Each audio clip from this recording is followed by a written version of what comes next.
প্রতিদিন, প্রতি মুহূর্তে, প্রতিটি ছোট্ট ছোট্ট স্মৃতি আনন্দে উপলক্ষে যত বেশি হাসবে, যত কম অভিযোগ করবে, জীবনটা ততই ভরে উঠবে সুখে, পরিতৃপ্তিতে। সাফল্যের ধারা কোনো মানুষকে বিচার করবেন না। কতবার পরে গিয়ে সে আবার ফিরে এসেছে, উঠতে পেরেছে, তা দিয়ে তাকে বিচার করা উচিত। 7 বার ব্যর্থতা, সিঁড়িতে গিয়েও 8ম বার উঠতে পারাটাই হলো জীবনের সাফল্যের আসল রহস্য। বেশিরভাগ মহান ব্যক্তিরা তাদের বৃহত্তম ব্যর্থতার কেবলমাত্র এক ধাপ অতিক্রম করেই তাদের জীবনের বৃহত্তম সাফল্য অর্জন করেছেন। সাফল্য উদযাপন করা ভালো, তবে ব্যর্থতার পাঠগুলিতে মনোযোগ দেওয়া আরও গুরুত্বপূর্ণ। ব্যর্থতায় একটি পথ, এটি কোনো শেষ রাস্তা নয়। আপনি একবার ব্যর্থ হয়েছেন বলে এর অর্থ এই নয় যে আপনি সব কিছুতেই ব্যর্থ হবেন। চেষ্টা চালিয়ে যান এবং নিজের ইচ্ছা শক্তিকে ধরে রাখুন। সর্বদা নিজেকে বিশ্বাস করুন, কারণ আপনি যদি তা না পারেন তবে কে করবে? সর্বদা সাফল্যের পথকে ধরেই ব্যর্থতাকে অতিক্রম করতে হয়। একজন সফল ব্যক্তি ব্যর্থতার আশঙ্কা করেন না। তিনি জানেন যে ব্যর্থতা থেকেই শিক্ষা নিয়ে প্রকৃত অর্থে বেড়ে ওঠা যায়। সফল হওয়া যদি কোনো মানুষের দৃঢ় সংকল্প হয়, তবে ব্যর্থতা কখনোই তাকে চাপিয়ে যেতে পারবে না। ব্যর্থতা থেকেও আসপুসির ভীতি অনেক বেশি। আপন মানুষগুলোই যথেষ্ট। নিজের বোকামি বুঝতে পারার পর কারো দুঃখ হয়, কারো হাসি পা। বেদনার পায়ে চুমুকিয়ে বলি, এই তো জীবন, এই তো মাধুরী, এই তো অদর চুয়েছি। সুখের শুকনো সোনেল রাত। কাউকে যদি বেশি মায়া করো, তবে সেই তোমাকে সবচেয়ে বেশি কষ্ট দেবে। পিতার গুরুত্ব সেই সন্তানের কাছে জানুন যে কখনো পিতার ভালোবাসা পায়নি। সবাই তোমাকে কষ্ট দিবে, তোমাকে শুধু এমন একজনকে খুঁজে নিতে হবে যার দেওয়া কষ্ট তুমি সহ্য করতে পারবে। পৃথিবীতে অনেক ধরনের অত্যাচার আছে, ভালোবাসার অত্যাচার হচ্ছে সবচেয়ে ভয়ানক অত্যাচার। এই অত্যাচারের বিরুদ্ধে কখনো কিছু বলা যায় না, শুধু সহ্য করে নিতে হয়। কাউকে প্রচণ্ডভাবে ভালোবাসার মধ্যে এক ধরনের দুর্বলতা আছে। নিজেকে তখন তুচ্ছ এবং সামান্য মনে হয়। এই ব্যাপারটা নিজেকে ছোট করে দেয়। বাস্তবতা এতই কঠিন যে কখনো কখনো বুকের ভিতর গড়ে তোলা বিন্দু বিন্দু ভালোবাসাও অসহায় হয়ে পড়ে। অভিমানী প্রেমিকা বলে যায় যে প্রেমিকেরও অভিমান হতে পারে।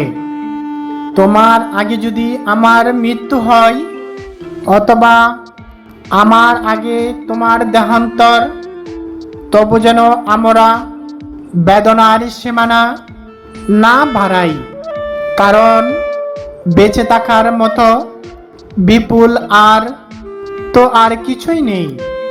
রাত্রিভর স্বপ্ন দেখে ভোর সকালেই ক্লান্ত, যাকে নিয়ে স্বপ্ন দেখা সে যদি তা জানতো। আপনি যদি গরিব হয়ে জন্ম নেন তাহলে এটা আপনার দোষ নয়, কিন্তু যদি গরিব থেকেই মারা যান সব কিছু খেয়ে একটি নির্দিষ্ট সংজ্ঞায় সংজ্ঞায়িত করা যায়, কিন্তু কষ্ট খেয়ে কোনো নির্দিষ্ট সংজ্ঞায় ফেলা যায় না। কারণ কষ্ট এমন এক জিনিস যা ব্যক্তি থেকে ব্যক্তি ভিন্ন হয়। বোকা মানুষগুলো হয়তো অন্যকে বিরক্ত করতে জানে, কিন্তু কখনো কাউকে ঠকাতে জানে না। নরম খাদা একবার পরে যদি ইট হয়ে যা, তারপর যতই পানি ডালা হোক না কেন তা আর গলে না, বরং শক্তিশালী হয়। মানুষের মনেও একই রকম। একবার কষ্ট পেলে এরপর শত আবেগেও তা কোনো পরিবর্তন হয় না। মনে রাখবেন যে আপনি মূল্যবান যা চান তা দীর্ঘমেয়াদী আনন্দ পাওয়ার জন্য আপনাকে স্বল্পমেয়াদী ব্যথার মধ্য দিয়ে যেতে হবে। মানুষ যার সাথে জীবনের সবচেয়ে বেশি সময় কাটায় বা কথা বলে, এক সময় তার সাথেই সবচেয়ে কম কথা বলা হয় অথবা হয়ই না। প্রতিটি মিষ্টি হাসির পিছনে একটি তিক্ত দুঃখ থাকে, যা কেউ কখনো দেখতে বা অনুভব করতে পারে না। তোমাকে ছাড়া থাকা কোনো সাধ্য আমার নেই, কারণ তোমাকে আমি আমার জীবনের চেয়েও বেশি ভালোবাসি। তোমাকে ধরে রাখার কোনো উপায় আমার জানা নেই, কারণ বাস্তবতার কাছে আমি বড় অসহায়। আপনার সাথে অন্যায় ঘটনা ঘটতে পারে, কিন্তু আপনার ব্যথার গভীরতা আপনার ভবিষ্যতের উচ্চতার ইঙ্গিত দেয়। কিছু মানুষের কষ্ট চোখ দিয়ে ঝরে, কিছু মানুষের কষ্ট মেজাজ দিয়ে প্রকাশ করে, কিছু মানুষের কষ্ট হৃদয়ের মাঝে শুকিয়ে মরে। তবে কষ্টকে যারা প্রকাশ করতে না পারে তারাই জীবনে সবচেয়ে বেশি কষ্ট করে। আমরা সবাই একা জন্মগ্রহণ করি এবং একাই মৃত্যুবরণ করি। নিঃসঙ্গতা অবশ্যই জীবনের যাত্রার অংশ। আপনি কাউকে জোর করে ভালোবাসতে পারবেন না। আপনি যা করতে পারেন তা হলো এমন একজন হতে যাকে ভালোবাসা যায়। পৃথিবীতে কেউ কারো নয়, শুধু সুখে থাকার আশায় কাছে টানার ব্যর্থ পথ আর দূরে চলে যাওয়ার এক বাস্তব অভিনয়। নিজের শরীরের যত্ন নিন, কারণ এটাই আপনার একমাত্র থাকার জায়গা। কখনো ভেঙে পড়ো না। পৃথিবীর যা কিছু হারিয়ে যা, অন্য কোনো রূপে সেটি ঠিকই আবার ফিরে আসে জীবনে। মানুষের মন যেদিনে ক্লান্ত হয় সেদিনই তার মৃত্যু হয়।